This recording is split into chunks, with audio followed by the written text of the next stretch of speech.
अक्सर ऐसा कहा जाता है कि कुप्रथाएं और रूढ़िवादी सोच एक अनपढ़ समाज की सोच होती है।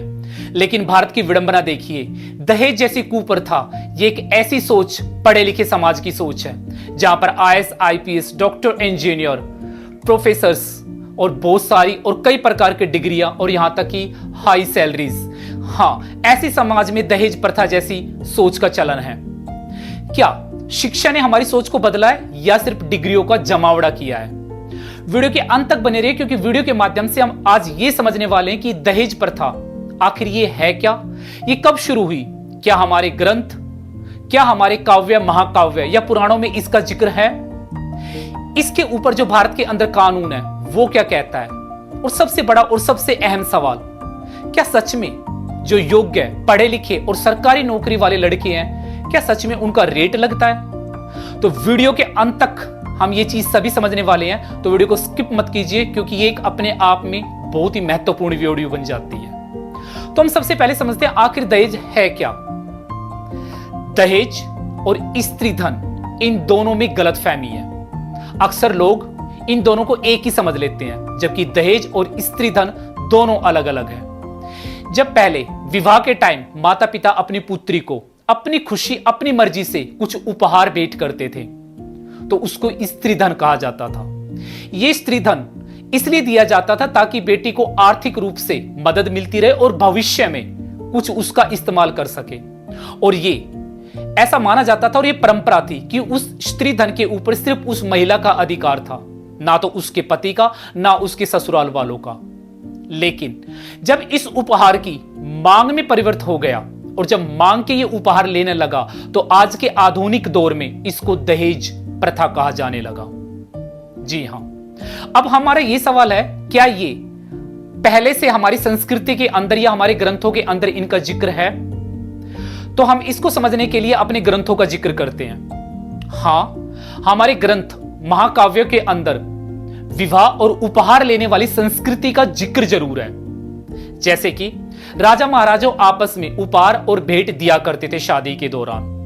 शादी विवाह समारोह में बड़े बड़े अतिथियों को बुलाना और ससुराल वाले पक्ष को उपहार के रूप में कुछ भेंट करना, जैसे कि महाभारत के अंदर और रामायण के अंदर भी देखा गया है। रामायण के अंदर राजा जनक ने अपनी बेटी सीता को बहुत सारे उपहार भेंट किए थे, यहां तक कि राम को भी कुछ उपहार दिए थे। लेकिन ये दहेज कब बन गया? इस महाकाव्य की और हमारे जो हमने वेदों में देखा, इससे एक साफ तो जाहिर हो गई कि स्त्री धन और दहेज में फर्क है। लेकिन हमारा सवाल यह है कि यह दहेज प्रथा कब बना? हिस्टोरियन के अनुसार मध्यकालीन भारत के अंदर जब राजा महाराजाएं सिर्फ अपने ही कुल में शादी विवाह करते थे, मसलन कि अपने ही समाज के अंदर, और या हम कहें कि अपनी ही कास्ट के अंदर विवाह करते थे, तो उस समय लड़के और वर का मिलना मुश्किल हो जाता था, क्योंकि एक ही समाज के अंदर अपनी ही बराबरी के वर और लड़कों को ढूंढना मुश्किल है।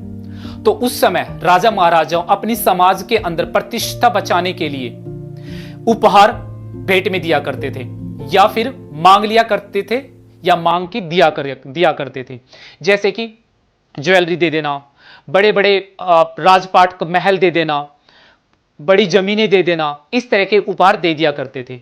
तो हम कह सकते हैं कि ये उस समय समाज की प्रतिष्ठा और अपने स्टेटस को बचाने के लिए राजा महाराजाओं के द्वारा दिए गए उपहार को दहेज में कन्वर्ट हो चुका था। लेकिन जब आए यहां पे ब्रिटिश, तो जैसे यहां पे ब्रिटिश आए, तो ब्रिटिश के टाइम पे जो अर्थव्यवस्था थी वो कैश में हो चुकी थी, नगद में हो चुकी थी। और शादी और विवाह के टाइम नगद और कैश देना ये एक परंपरा सा बन गया था, क्योंकि ब्रिटिश टाइम में एक ये चीज भी हुआ कि एजुकेशन आने की वजह से कुछ वर्ग के लोग और कुछ समाज के लोग पढ़े लिखे हो गए थे। अब जैसे वो पढ़े लिखे हो गए थे, तो शादी विवाह के टाइम उस टाइम उपहार और या हम कह सकते हैं कि दहेज मांगा जाया करता था। तो हम कह सकते हैं कि वहां से ये दहेज अपने आप में कन्वर्ट हो गया। तो आज का जो मॉडर्न है, आज का जो आधुनिक दौर है, इसमें इसके कैसे हालात है? आज अगर हम देखें तो जो सरकारी नौकरी वाले लड़के हैं उनका रेट लगाया जाता है। हालांकि एक बच्चा सरकारी नौकरी को उस मकसद से लेना चाहिए कि मुझे समाज की सेवा करनी है, अपने माँ बाप के सपनों को पूरा करना है और अपनी जो भी इच्छाएं बची हुई है उनको सबको पूरा करना है। लेकिन समाज के इस चलन ने उन बच्चों, उन लड़कों को इतना मजबूर कर दिया कि सरकारी नौकरी लेने का मकसद एक ये भी बन जाता है कि दहेज मिलेगा। जी हाँ, जिसकी जैसे स्टेटस, जिसके जैसे योग्यताएं और जिसकी जैसे समाज में उठ बैठ, उसके अकॉर्डिंग दहेज का लेना देना। इस दहेज का समाज के ऊपर क्या असर पड़ता है? जब एक गरीब परिवार या फिर गरीब माता पिता जब दहेज देते हैं तो वो परिवार ही नहीं टूटता, वो सोसाइटी का स्ट्रक्चर और फैब्रिक ब्रेक हो जाता है। क्योंकि जब गरीब अपनी सारी पूंजी उस विवाह में लगा देता है तो फिर से गरीब हो जाता है। एक मध्य वर्गीय परिवार, एक मिडिल क्लास इंसान जब अपनी बेटे की शादी करता है तो पूरे सालों की जो पूंजी जमा होती है वो शादी विवाह में लगाता है। जब इस तरीके के हालात हो जाते तो माता पिता अपनी बेटी को बोझ, पराया धन और जिम्मेदारी इस तरीके से समझने लग जाते हैं, जिससे समाज के स्ट्रक्चर पर असर पड़ता है, जिससे महिला के सशक्तिकरण के ऊपर भी असर पड़ता है। अब सवाल ये उठता है क्या ये सिर्फ भारत में है? और भारत के साथ साथ क्या नॉर्थ, ईस्ट, वेस्ट और साउथ, क्या ये हर जगह है? ये दहेज प्रथा हर जगह देखने को मिलती है। हाँ, नॉर्थ की साइड कुछ ज्यादा है, लेकिन इससे साउथ भी फ्री नहीं है। केरला जैसे पढ़े लिखे राज्य के अंदर भी इस परंपरा का और लेन देन का देखा गया है। वहीं पे वेस्ट और ईस्ट की साइड भी देखा गया है। नॉर्थ में ये कुछ ज्यादा है रिपोर्ट्स के अनुसार। क्या ये और देशों में भी है? हाँ, भारत के जो पड़ोसी देश जैसे कि भूटान, पाकिस्तान, बांग्लादेश, इनके अंदर भी चीजें पाई जाती है। साउथ अफ्रीका देश और उसके आसपास के देशों में यह देखा जाता है कि वहां पर लड़कियों को दहेज दिया जाता है और उसको बोलते हैं ब्राइड प्राइस। जी हां, जब शादी होती है तो लड़की के परिवार वालों को दहेज देते हैं। अब सवाल यह उठता है क्या भारत में इसका कानून है?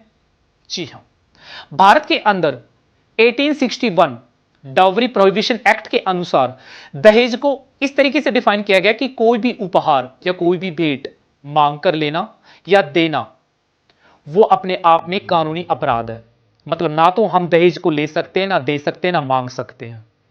इस प्रोहिबिशन एक्ट में साफ साफ लिखा गया है कि दहेज प्रथा अपने आप में एक अपराध है और इसके अंदर एक सजा और कुछ प्रावधान भी शामिल किए गए हैं। तो क्या इससे हमारे समाज के अंदर इस दहेज को लेकर कोई पॉजिटिविटी या कोई उम्मीद है? जी हां, भारत के कई राज्य हैं जो दहेज प्रथा जैसी चीज को और कुप्रथाओं को रोकने के लिए तत्पर आए दिन एक प्रयास उठाते रहते हैं। जैसे कि तेलंगाना गवर्नमेंट में वहां पे कुछ समुदाय ने मिलकर यह डिसीजन लिया था कि हम ब्याह शादी बिना दहेज के ही करेंगे। जैसे बिहार सरकार ने बाल विवाह और दहेज प्रथा मुक्त जैसे विवाहों को अभी प्रोत्साहन किया। हरियाणा सरकार ने या हरियाणा राज्य के अंदर खाप पंचायत ने भी निर्णय लिया था कि दहेज ना लिया जाएगा और ना दिया जाएगा। इस तरीके से कई अन्य राज्य जो इस तरीके के आए दिन स्टेप्स लेते रहते हैं। लेकिन सवाल यह है कि ये समाज की जो प्रथा, जो समाज का चलन चल चुका है कि लड़का जितना पढ़ा लिखा होगा, जितना योग्य होगा और जैसा उसका स्टेटस होगा उसके अनुसार उसको दहेज देगा। हम इस चलन को या इस प्रथा को किस तरीके से ब्रेक कर सकते हैं? शायद इस तरीके से कि जिस दिन एक पढ़ा लिखा लड़का दहेज लेने से मना कर दे तो वो समाज और परिवार की सोच बदल सकता है।